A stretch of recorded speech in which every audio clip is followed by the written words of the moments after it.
4장.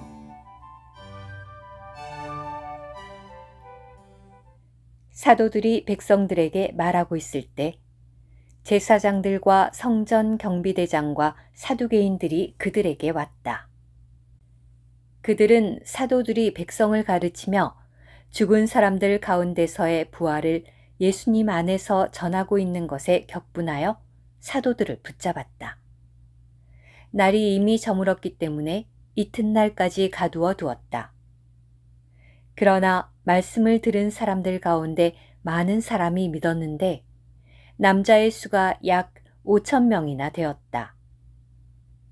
이튿날 백성의 관원들과 장로들과 율법학자들이 예루살렘에 모였다. 대제사장 안나스와 가야바를 비롯하여 요한과 알렉산더와 대제사장의 친족들도 모두 참석하였다. 그들은 사도들을 가운데 세워놓고 캐물었다. 여러분이 무슨 능력으로 또는 누구의 이름으로 이 일을 하였소? 그때 베드로가 성령으로 충일하여 그들에게 말하였다. 백성의 관원들과 장로 여러분, 오늘 우리가 한 병든 사람에게 행한 선한 일을 두고 이 사람이 어떻게 낫게 되었느냐고 신문을 받고 있습니다. 그렇다면 여러분 모두와 이스라엘 모든 백성은 아셔야 합니다. 나사렛 사람 예수 그리스도, 곧 여러분이 십자가에 못 박았으나 하나님께서 죽은 사람들 가운데서 살리신 이분의 이름으로 이 사람이 온전히 건강하게 되어 여러분 앞에 서 있는 것입니다. 이분은 건축자들인 여러분에게 아무것도 아닌 것으로 여겨주셨지만 모퉁이의 머리돌이 되셨습니다. 그러므로 다른 이에게서는 구원을 받을 수 없습니다. 왜냐하면 우리가 의지하여 구원받을 수 있는 다른 이름을 하늘 아래 사람들 가운데 주신 적이 없기 때문입니다. 그들은 베드로와 요한이 배우지 못한 평범한 사람들인 것을 알았는데 그들이 담대한 것을 보고 놀라워하였다.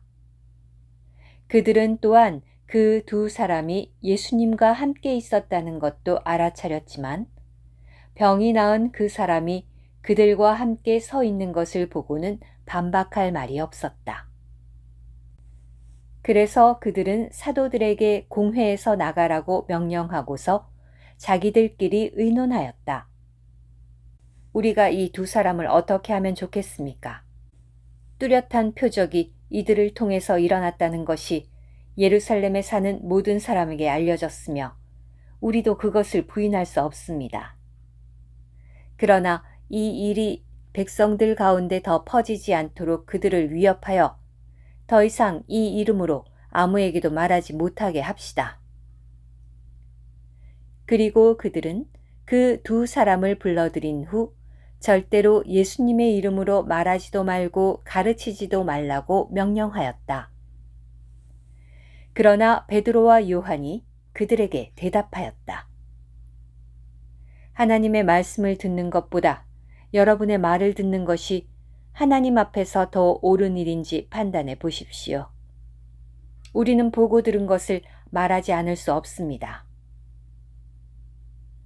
그들은 백성 때문에 사도들을 처벌할 길을 찾지 못하여 다시 한번 위협한 뒤에 석방해 주었다. 왜냐하면 모든 사람이 그 일어난 일로 말미암아 하나님께 영광을 돌리고 있었기 때문이다. 이 표적으로 병이 나은 사람은 나이가 40이 넘었다. 사도들은 석방된 후에 그들 자신의 사람들에게 가서 대제사장들과 장로들이 말한 모든 것을 전했다. 그러자 그들이 이 말을 듣고 한마음 한뜻으로 소리를 높여 하나님께 말씀드렸다. 주제자시여, 주님은 하늘과 땅과 바다와 그것들 가운데 있는 모든 것을 만드신 분이십니다.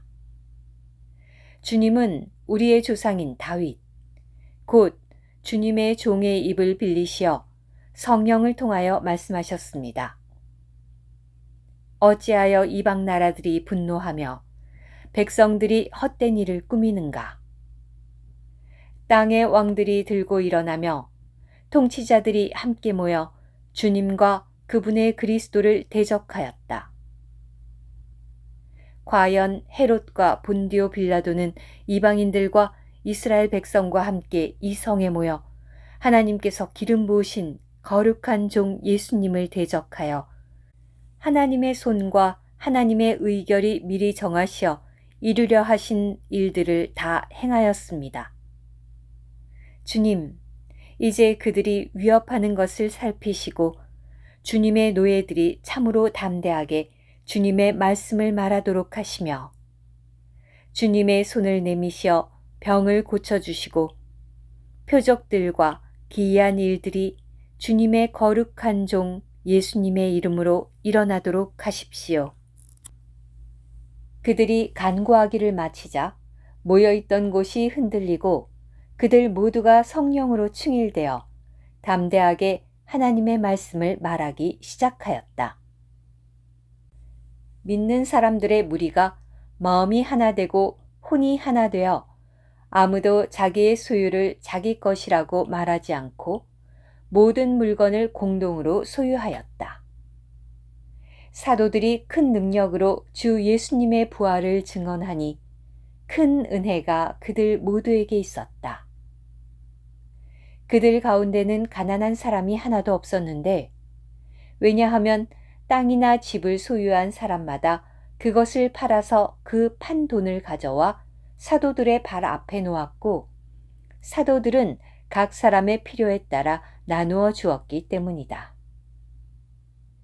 사도들이 바나바, 번역하면 격려의 아들라고 부르던 요셉은 키프로스 태생의 레위인이었는데 그가 소유하고 있던 밭을 팔아서 그 돈을 가져와 사도들의 발 앞에 놓았다. 오늘 큐티 11절에서 베드로가 말한 이분은 건축자들인 여러분에게 아무것도 아닌 것으로 여겨주셨지만 모퉁이의 머리돌이 되셨습니다. 라는 말씀은 마태복음 21장 42절에서 주님께서 하신 것이며 시편 118편 22절에서 인용하신 것입니다. 이 말씀은 유대의 지도자들이 주님을 배척한 것과 하나님께서 이 땅에서 그분의 백성 가운데 그분의 처소를 건축하시기 위해 주님을 존귀하게 하신 것을 밝혔습니다. 베드로가 첫 번째 서신에서 주님에 관해 해설한 대로 주님이 하나님께서 존귀하게 하신 보배로운 돌이시라는 것을 베드로는 이 말씀으로 알게 되었습니다. 베드로가 이 말씀을 인용한 것은 그가 그리스도를 죄인들의 구원을 위한 구주로만이 아니라 하나님의 건축을 위한 돌로도 전파했다는 것을 가리킵니다. 죄인들에게 유일한 구원이신 그리스도는 바로 이러한 분이십니다.